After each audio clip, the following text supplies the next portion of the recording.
अरे ओ काली कलूटी, अभी तक चाय नहीं बनी।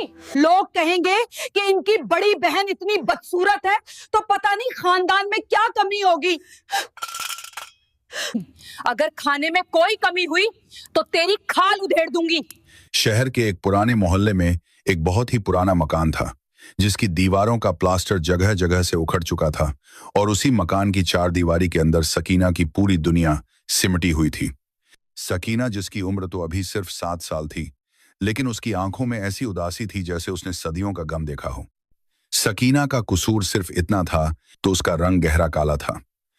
उसकी मां तो उसे जन्म देते ही अल्लाह को प्यारी हो गई थी और यह बात भी सकीना के लिए एक ताना बन गई थी। मोहल्ले की औरतें और खुद उसके घर के लोग कहते थे कि यह लड़की तो पैदा होते ही अपनी मां को खा गई, मनहूस है, काली है। सकीना के वालिद जनाब अहमद साहब एक बहुत ही शरीफ और सीधे साधे इंसान थे। वे सरकारी दफ्तर में एक छोटी सी नौकरी करते। बीवी के इंतकाल के बाद घर को संभालने के लिए और सकीना की परवरिश के लिए उन्होंने दूसरी शादी कर ली थी। नई अम्मी का नाम रजिया था। रजिया जब ब्याह कर आई तो शुरू में तो उसने सकीना को थोड़ा बहुत प्यार दिखाया, लेकिन जैसे ही उसकी अपनी बेटियां पैदा हुई, रजिया का बर्ताव पूरी तरह बदल गया। रजिया की 2 बेटियां हुई, साइमा और नाजिया। कुदरत का खेल देखिए कि रजिया की दोनों बेटियां चांद जैसी गोरी और खूबसूरत थी। उनकी आंखें नीली और बाल सुनहरे थे।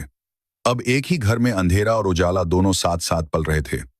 एक तरफ सकीना थी जो घर के एक कोने में सिमटी रहती, जिसका रंग तवे जैसा काला था, और दूसरी तरफ साइमा और नाजिया थी जो तितलियों की तरह पूरे घर में चहकती रहती थी। बचपन से ही सकीना के कानों में जो अल्फाज सबसे ज्यादा पड़े हुए थे, हट जा काली, पीछे हट, तू